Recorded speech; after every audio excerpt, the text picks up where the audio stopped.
The downward fall of movie mogul Harvey Weinstein has been a very long and very public saga for both him and the more than 80 women who have accused him of sexual misconduct. I thought no meant no. Literally a nightmare, and he will never be the same. But today is the day that both Weinstein and his alleged victims have been anticipating, opening arguments in his criminal trial.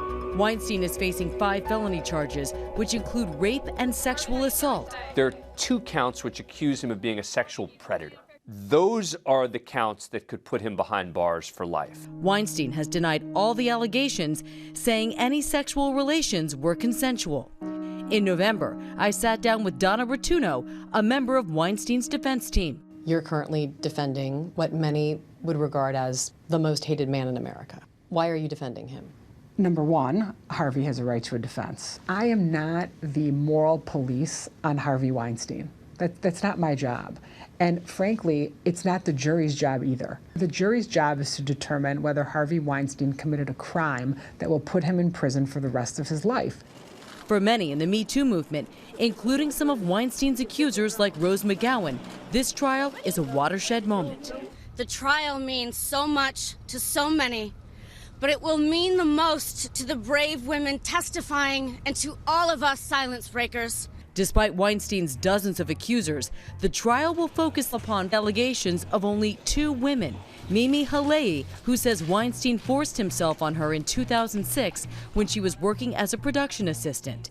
Women have the right to say no. A no is a no, regardless of the circumstances. And an unidentified woman who alleges Weinstein raped her in a hotel room in 2013.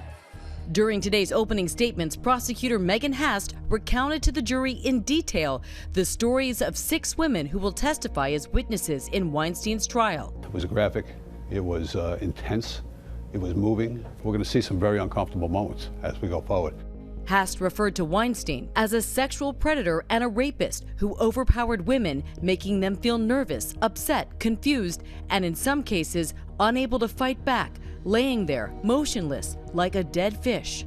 During the defense's opening statement, one of Weinstein's attorneys argued that the prosecution's allegations were untrue. Damon Chironis told jurors that the prosecution's opening argument was a preview to a movie we're not going to see. The defense presented what it says were friendly emails that these women engaged in with Harvey Weinstein after the alleged assault, including, "I love you, I always do, but I hate feeling like a booty call."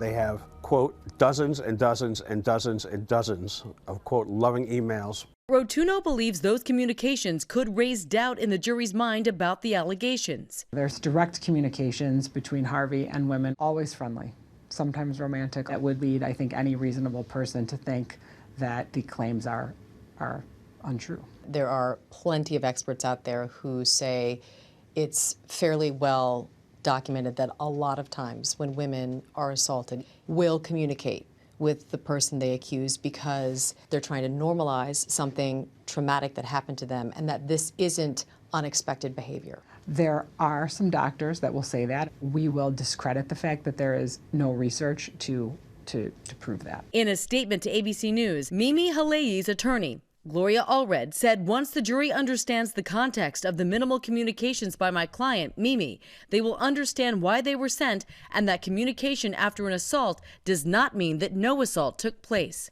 We've seen time and time again where sexual assault victims maintain some relationship with the perpetrator, and it's not unusual. To make this point in court, prosecutors will call upon forensic psychiatrist Barbara Ziv. This expert will provide context for the prosecution that helps explain why the accusers did certain things and didn't do certain things based on her experience and expertise dealing with sexual assault victims. During the course of the trial, which is expected to last several weeks, the prosecution and defense will present their arguments to a jury made up of 7 men and 5 women. Inevitably, you're going to think that the prosecution wants more women, but that's not necessarily true. Women may judge women more harshly. Because much of the evidence in the case is a he said, she said, the prosecution will call upon 4 prior bad acts witnesses to show that Weinstein allegedly demonstrated patterns in his behavior.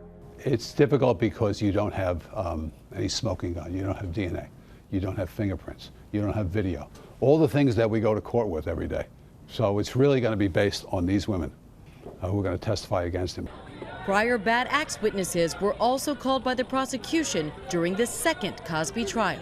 Bill Cosby was not convicted in his first case when no other women were allowed to testify. He was convicted in his second trial when additional witnesses were permitted. The strategy of Weinstein's legal team, which includes Rotunno, will be to undermine the credibility of these witnesses, among them actress Annabella Sciorra. Annabella Sciorra says that Harvey forced himself into her apartment, shoved her onto the bed, locked her arms over her head, and raped her while she kicked and screamed. Well, Annabella has told so many different stories. Her first line of conversation about this was that absolutely nothing ever happened with Harvey, and then it evolved and the story kept changing. She says the chances of charging Weinstein publicly would change her life permanently, and she wasn't prepared to face that because of all the scrutiny. There was real intimidation going on. Well, but did they feel intimidated, or were they more concerned about what could potentially happen to them, and were they willing to play a game that they then decided they weren't willing to play? In a statement, her lawyer, Gloria Allred, said Annabella is very courageous. She will testify under oath. When she does, the jury will understand what she alleges that Weinstein did to her.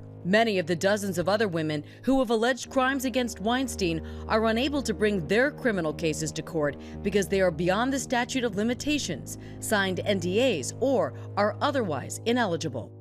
The MO is eerily similar in all of these cases. You have Harvey Weinstein in a bathrobe with the promise of a career boost, or he's asking for a massage. Going to a hotel room and having someone ask you if you'll give them a massage is not rape.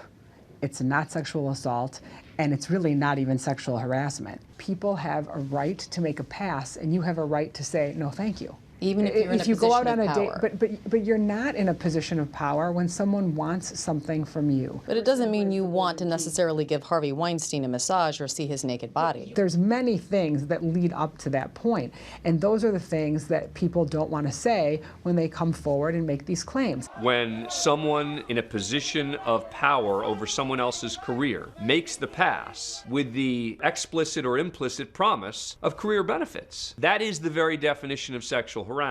There are people who say, here you have a woman defending Harvey Weinstein. Have you been accused of being a traitor to your own gender?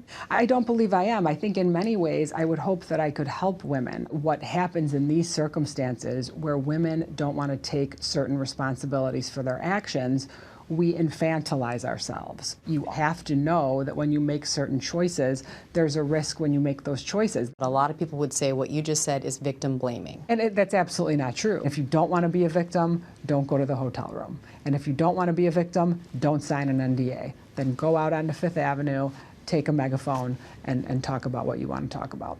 Blaming victims who've agreed to settlements with someone for not going out and talking about it is absurd. Do you ever worry that maybe you'll be on the wrong side of history on this one? No, I don't. And I think what I worry about is the outcome for him. I don't worry about the outcome for me. As for Weinstein, the charges in this case are not the only criminal charges he is facing. On January 6th in California, prosecutors announced new charges against Weinstein for raping a woman in a Los Angeles hotel room in 2013 and sexually assaulting a second woman the following night. One of those women is expected to testify in the New York case. Now the question remains, will the fallen Hollywood power broker also lose his freedom? Are you going to jail, Mr. Weinstein? His alleged victims await an answer. For Nightline, I'm Amy Robach in New York. Hi everyone, George Stephanopoulos here. Thanks for checking out the ABC News YouTube channel. If you'd like to get more videos, show highlights, and watch live event coverage, click on the right over here to subscribe to our channel, and don't forget to download the ABC News app for breaking news alerts. Thanks for watching.